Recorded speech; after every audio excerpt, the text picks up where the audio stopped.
দেশের ইতিহাসে এত বেশি বেকার ছিল না, মোহাম্মদ সেলিম বললেন। সারা ভারত ব্লক কৃষক সভার 38তম জলপাইগুড়ি জেলা সম্মেলনে যোগ দিতে ধূপগুড়িতে এসেছিলেন সিপিএম এর রাজ্য সম্পাদক মোহাম্মদ সেলিম। এদিন বক্তব্যের শুরু থেকেই বিজেপিকে আক্রমণ করেন তিনি বলেন, কে কি পড়বে কে কি খাবে তা নিয়ে ডানপন্থীরা বলে, বামপন্থীরা এসব কথা বলে না। বাংলা ও বাঙালির উপর অত্যাচারের বিষয়ে সরব হন তিনি।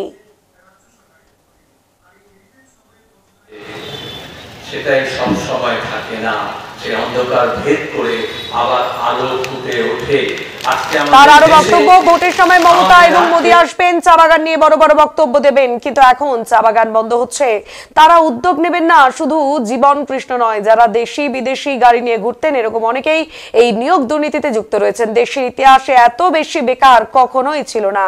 পরিযায়ী নিয়ে মন্তব্য করলেন মোহাম্মদ সেলিম।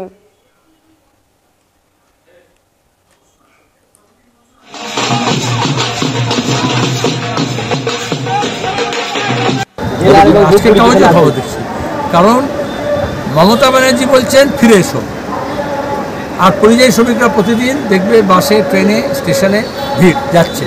তার মানে এক, মমতার কথা শুনছে না, তাহলে মুখ্যমন্ত্রীর কথা কোনো দাম নেই। দুই, কেন শুনবে? তাকে বিশ্বাস করে না। কেন বিশ্বাস করে না? কারণ এ রাজ্যে কাজ নেই। আমরা একজনকে পাঠিয়েছিলাম বুম নিয়ে, ক্যামেরা নিয়ে, তারা এসব পরিযায়ী শ্রমিকদের কাছে গিয়ে কথা বলে এসছে, ব্যাঙ্গালোরে, হরিয়ানায়, তারপরে দিল্লিতে। সেদের জিজ্ঞেস করে কেন এসছেন, এখানে তো মমতা ব্যানার্জি এত সব দেয়, তাও কেন এসছেন? বলেছে কে দেয়? আমাদের কেউ দেয় না, সব তৃণমূল মেরে নেয়। বেশিরভাগগুলো তাই বলেছে। দুই, এখানে কাজ নেই। তিন, কাজ হলো এখানে মজুরির ন্যূনতম নেই, তারপরে নিরাপত্তা নেই, তার উপরে তোলাবাজি আছে। আর একজন কন্ট্রাক্টর লেবারে যদি আন্ডারে কাজ করে কন্ট্রাক্টর, তাকেও কিছু তোলা দিতে হবে। তাহলে এটা তো বন্ধ করতে হবে। মমতা ব্যানার্জিকে বলতে হবে এখানে কাজ সৃষ্টি করব, এখানে 100 দিনের কাজ চালু করব, এখানে কাউকে তোলা দিতে হবে না, এখানে কলকারখানা হবে, তোলাবাজির জন্য কোনো কলকারখানা বন্ধ হবে না। তাহলেই দেখবে তারা যাবে না, এখানে কাজ করবে। কে দূরে যেতে চায়? আর বিজেপিকে বলতে হবে যে এদেশের সংবিধান অনুযায়ী যে কোনো রাজ্যের মানুষ যে কোনো রাজ্যে গিয়ে কাজকর্ম করতে পারে, ব্যবসা করতে পারে। ভাষার নামে, ধর্মের নামে তাদের উপরে জুলুম বন্ধ করতে হবে। বলছি যে কেরলে গিয়ে আরেকজন ধূপগুড়ির পরিযায়ী শ্রমিকের মৃত্যু হয়েছে গতকাল, এবং তার নাম হচ্ছে মনিরুল হক। বলছি যে এই যে ভিন রাজ্যে গিয়ে মৃত্যু হয়েছে, দায়ী কে? তার প্রথম কথা হচ্ছে এই জন্য একটা, এই যে ইন্টারস্টেট মাইগ্রেন্ট ওয়ার্কার্সের জন্য একটা আইন আছে। আমরা যখন জনতা পার্টি সরকারকে সমর্থন করছিলাম তখন 1979 সালে এই আইন তৈরি হয় পার্লামেন্টে।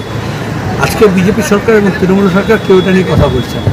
তার মানে মাইগ্রেন্ট একটা রাজ্য থেকে একটা রাজ্যে লোকে যাবে, যে রাজ্য থেকে যাবে সেখানে জেলা ডিএম এর আন্ডারে একজন ওয়েলফেয়ার অফিসার থাকবে। এই যে কন্ট্রাক্টররা নিয়ে যায়, তাহলে তাকে কতগুলো শর্ত মানতে হয়।